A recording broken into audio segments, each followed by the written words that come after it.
నమస్కారం. ఈరోజు ఈ రాష్ట్రంలో ముఖ్యమంత్రి వర్యులు చంద్రబాబు నాయుడు గారు తీసుకున్న నిర్ణయంతో ఈ రాష్ట్రంలో అవ్వాతాతలు వికలాంగులు ఎంతో సంతోషం వ్యక్తం చేస్తూ ఉన్నారు. శుభదినం.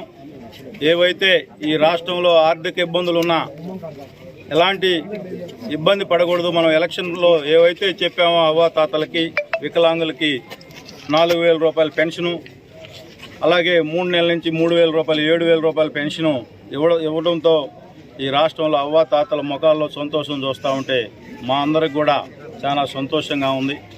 ఈ రాష్ట్రంలో 65 లక్షల పెన్షన్స్, అలాగే 4,400 కోట్ల రూపాయలు రాష్ట్రంలో ఎన్ని ఇబ్బందులు ఉన్నా మనం ఏవైతే మాట చెప్పామో దానికి కట్టుబడి ఉండాలని చెప్పి ఈ రాష్ట్రంలో చంద్రబాబు నాయుడు గారు తీసుకున్న నిర్ణయం మేము అందరం కూడా తెలుగుదేశం పార్టీ శాసనసభ్యులుగా ఆయన తీసుకున్న నిర్ణయానికి మేము పూర్తిగా మద్దతు పలుకుతూ, అలాగే ఈ రాష్ట్రంలో అవ్వాతాతల సంతోషాన్ని కూడా తెలుగుదేశం పార్టీ మాకు కూడా చాలా సంతోషంగా వాళ్ళు చూపించే అభిమానం చూస్తూ ఉంటే, ఎందుకంటున్నామంటే ఆ రోజు 2019లో 3,000 ఇస్తానని చెప్పి అబద్ధ ప్రచారాలు చేసి అధికారంలోకి వచ్చిన తర్వాత 5 సంవత్సరాల్లో 250 పెంచి అవ్వాతాతలను ఏ విధంగా మోసం చేశారు, ఒక్కొక్క ఇంట్లో ఎంత నష్టపోయారో మనందరం కూడా చూసాం. అలాగే వికలాంగులకు కూడా ఈరోజు 6,000 రూపాయలు, అలాగే పర్మనెంట్ ఏవైతే ఉన్నారో వికలాంగులు వాళ్ళకు కూడా 15,000 రూపాయల నిర్ణయం. అంటే చాలా ఖర్చుతో కూడినా కూడా ఈ రాష్ట్రంలో ఆర్థిక ఇబ్బందులు జగన్మోహన్ రెడ్డి గారు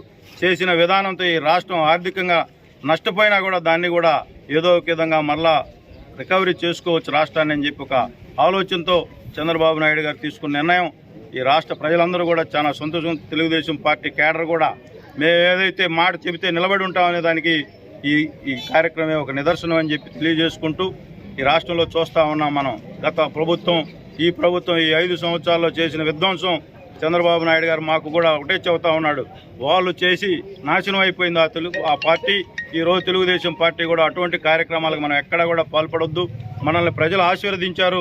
ఒక రాష్ట్రానికి దరిద్రం పోయిందని చెప్పి ప్రజలు సంతోషంగా ఉన్నారు. మనం ఎక్కడా కూడా అటువంటి తప్పులు చేయకూడదు. ఈ రాష్ట్ర ప్రజలు చంద్రబాబు నాయుడు గారు అయితేనే ఈ రాష్ట్రాన్ని మళ్ళా గాడిలో పెడతారని నమ్మకంతో మనల్ని ముఖ్యమంత్రి చేశారు. దానిలో భాగంగా మనల్ని ఏవైతే ప్రజలు మనల్ని నమ్మి ఓట్లేశారో దానికి మనం కట్టుబడి ఉండాలి. ఎలాంటి రెండో ఆలోచన లేకుండా ప్రజల కోసం పనిచేయాలని చెప్పి మా అందరూ కూడా మరలా చెప్పడం జరిగింది. ఈ రాష్ట్రంలో చూసాం పార్టీ ఆఫీసుల మీద ధ్వంసం. ఈరోజు నెల రోజుల్లో ఎక్కడా కూడా చిన్న తప్పు కూడా జరగకూడదని చెప్పి చంద్రబాబు నాయుడు గారు ఎమ్మెల్యేలందరికీ కూడా చెప్పడం మేము ఒకటే ఎగ్జాంపుల్ చెబుతున్నాం. ఆ రోజు తెలుగుదేశం పార్టీ ఓడిపోయిన తర్వాత వైసీపీ పార్టీ అధికారంలోకి వచ్చిన తర్వాత అనేక సంక్షేమ కార్యక్రమాల్లో కోతలు పెట్టడం, కక్ష సాధింపు చర్యలు ఈరోజు చంద్రబాబు నాయుడు గారు తీసుకున్న నిర్ణయం ఎక్కడా కూడా ఒక్కరికి కూడా కక్ష సాధింపు చర్యలు తీసుకోవద్దు. మనం ఏ విధంగా ఉన్నామో అదే విధంగా ఈరోజు ఏదైతే లిస్ట్ ఉందో దాని అన్నింటినీ కూడా మీరు ఎక్కడా కూడా డిస్టర్బ్ చేయొద్దని చెప్పి మా అందరికి చెప్పడం, ఆయన ఉన్నతమైన వ్యక్తిత్వానికి ఇది నిదర్శనం అని చెప్పి ఈ సందర్భంగా తెలియజేసుకుంటూ, జగన్మోహన్ రెడ్డి గారు ఇక రాష్ట్రంలో వైసీపీ పార్టీ ఖాళీ అయిపోతూ ఉంది.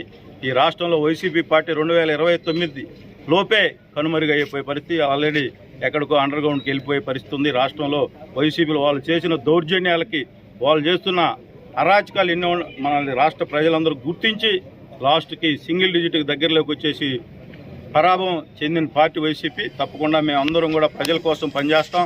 మా అధినాయకుడు ఏదైతే ఆలోచనతో ముందుకు పోతున్నాడో అదే ఆలోచనతో మేము కూడా బడుగు బలహీన వర్గాల కోసం న్యాయం చేయడానికే తెలుగుదేశం పార్టీ ఉంది. తప్పకుండా అదే విధంగా మా అధినాయకుడు ఏదైతే నిర్ణయం తీసుకుంటాడో దానికి కట్టుబడి మేము ఆయన బాటలో నడుస్తామని చెప్పి ఈ సందర్భంగా తెలియజేసుకుంటూ